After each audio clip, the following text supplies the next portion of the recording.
இப்போது இன்னொரு விஷயத்தையும் நீங்கள் புரிஞ்சுக்கணும். இங்கே சரியான கருத்து அப்படின்றதும் கிடையவே கிடையாது.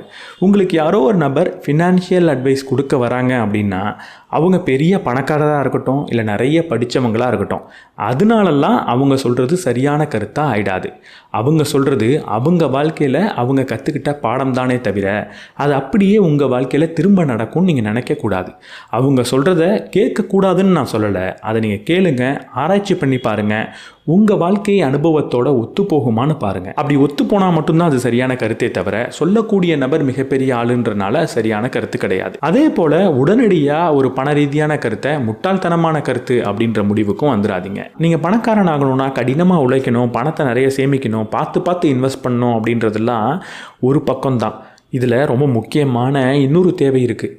அதுதான் லக், அதிர்ஷ்டம். நீங்கள் ஏற்றுக்க மறுத்தாலும் உங்களோட மோட்டிவேஷ்னல் ஸ்பீக்கர்லாம் லக்குன்றதுலாம் ஒன்றும் கிடையாது.